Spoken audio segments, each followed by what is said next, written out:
తాకట్టులో ఉన్న బంగారాన్ని విడిపించి ఆ రోజు ఆన్లైన్ రేటుకే మేము కొంటాం. Sharma gold company.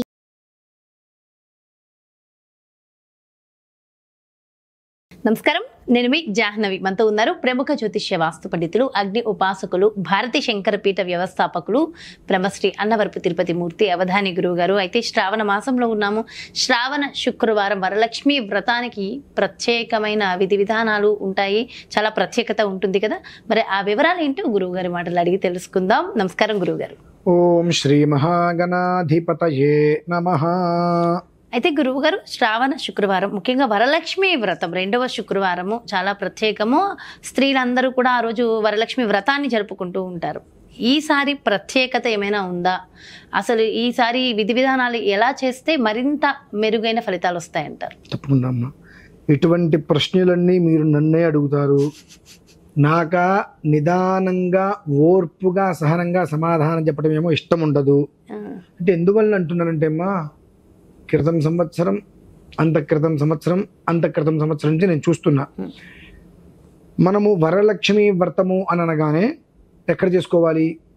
ఇళ్ళల్లో మన ఇంట్లో మనం చేసుకోవాలి. ఎందువలన చేసుకోవాలి? ఆ అమ్మవారి యొక్క అనుగ్రహంతో ఇంట్లో పాలు పొంగినట్టుగా సుఖ సంపదలు పొంగాలి, సుఖశాంతులు ఉండాలి, ప్రశాంతమైన వాతావరణం కావాలి అని చెప్పి మనం చేసుకుంటాము. ఇందులో మీరు ఇప్పుడు అడిగారు, ఈసారి ఏదైనా ప్రత్యేకంగా ఉందా చేసుకుంటే ఇంకా బాగుండటానికి అన్నారు. ప్రత్యేకంగా ఏమీ చేయక్కర్లేదమ్మా. ఆ వరలక్ష్మి వ్రతం అనేటువంటిది వేల సంవత్సరాల పూర్వమే ఋష్యాదులు మునులు చెప్పారు, ఇలా చెయ్యండి అని చెప్పి. ఆ విధానాన్ని తప్పకుండా ఆచరిస్తే చాలు. ఇవాళ నేనేదో ఇక్కడ కూర్చొని నేను చెప్పినట్టు చెయ్యండి, నేను చెప్పిన పువ్వు వేయండి, నేను చెప్పిన ప్రసాదం పెట్టండి చెప్పక్కర్లా. మనం ఎవరైనా చెప్పడానికి ఏం చెప్తాము అమ్మా? పూర్వం నుంచి ఒక విధానం చెప్పబడి ఉన్నది. చెప్పబడినటువంటి విధానాన్ని మాత్రం తప్పకుండా కొత్త కొత్తవి పెట్టవద్దు. ఉన్నదాన్ని తీసివేయకుండా చేసుకొని సుఖంగా ఉండమ్మా అని చెప్తాం. కానీ ఇప్పుడు జరుగుతున్నది ఏంటంటే అమ్మా, అది మన కర్మ ప్రారంధం అనుకోవాలో, గొప్పతనంగా మనం చేసి దారైపోయే దరిద్రాన్ని నెత్తిని పెట్టుకుంటున్నాం అనుకోవాలి, నాకు అర్థం కావట్లా. ఈ సామూహిక సత్యనారాయణ స్వామి వ్రతాలు, సామూహిక వివాహాలు, సామూహిక ఉపనయనాల వల్లే సామూహికంగా కూడా ఇవన్నీ కూడా ఈ వరలక్ష్మి వ్రతాలు వచ్చేసాయి.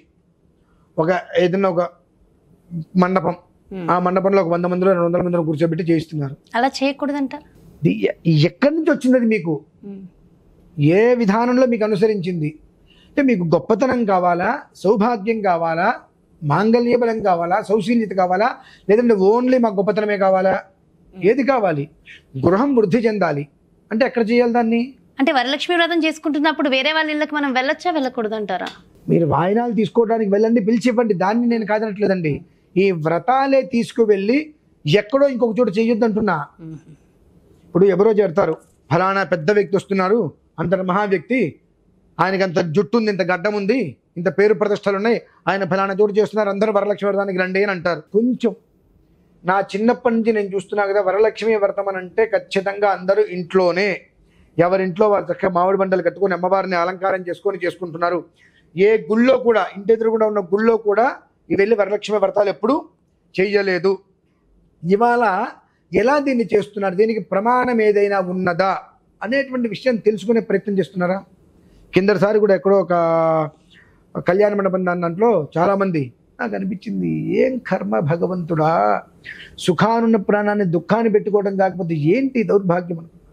అందరికీ ఏమనిపిస్తుంది, అదేంటండి గురుగారు అలా మాట్లాడతారు, వరలక్ష్మి వ్రతం చేయడం తప్ప? చేయడం తప్పు కాదమ్మా, ఇట్లా చేయడం తప్పు.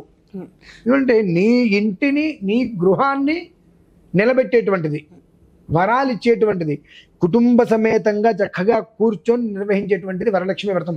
దాన్ని నీ ఇంట్లో నువ్వు చెయ్యకుండా పరగృహంలో లేదంటే వసతి గృహంలో నువ్వు చేస్తున్నావు అంటే నీకు ఇల్లు ఉందా లేదా? నీకు ఇల్లు ఉందా లేదా? నీకు ఇల్లు ఉన్నప్పుడు ఇంట్లో లేకుండా పరగృహంలో నువ్వు ఎలా చేస్తున్నావు అంటే నీకేం అవసరం లేదు, నేను ఎలా ఉన్నా పర్లేదు, నా ఇంట్లోంచి మొత్తం వెళ్ళిపోయినా పర్లేదు, నేను నలుగురిలో వెళ్ళి నేను చేసుకుంటా మినహాయిస్తే నా ఇంట్లో నేను సవ్యంగా చేసుకొని సుఖంగా ఉండను అని నీవు కోరుకునేది అదే కదా.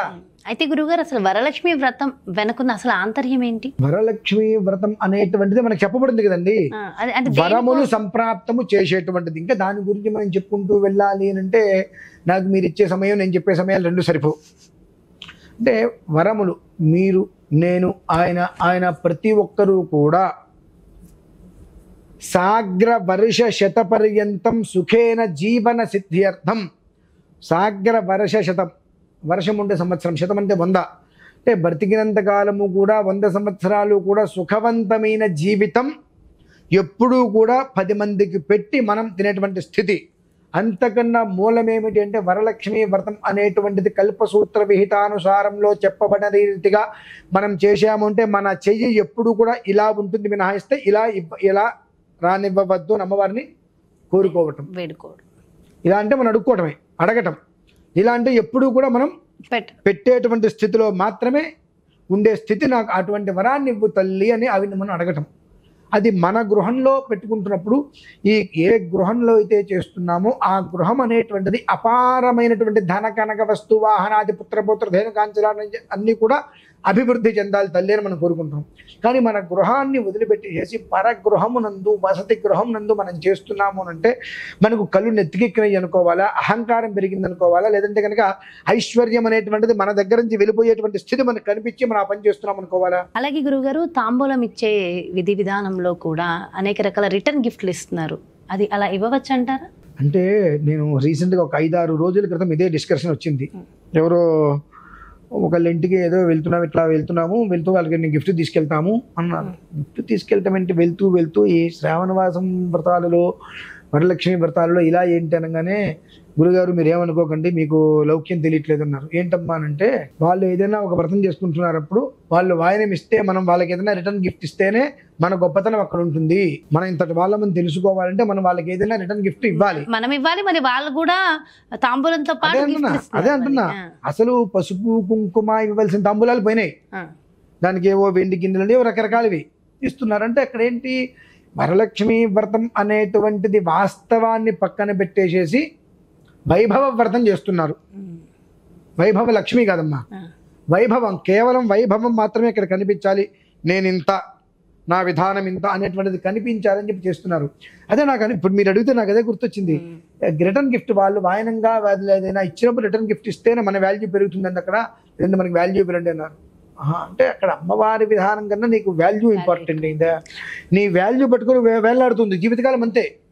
అలాగే గురువుగారు వరలక్ష్మి వ్రతానికి ఖచ్చితంగా బంగారం కొనుక్కోవాలి, రూపు కొనుక్కోవాలని అంటూ ఉంటారు కదా, ఖచ్చితంగా కొనాలి అని ఏమైనా ఉంటుందంటారా? లేదమ్మా. మరి లేదా అసలు అమ్మా లక్ష్మి నువ్వు ఒక రూపాయిని పెట్టు.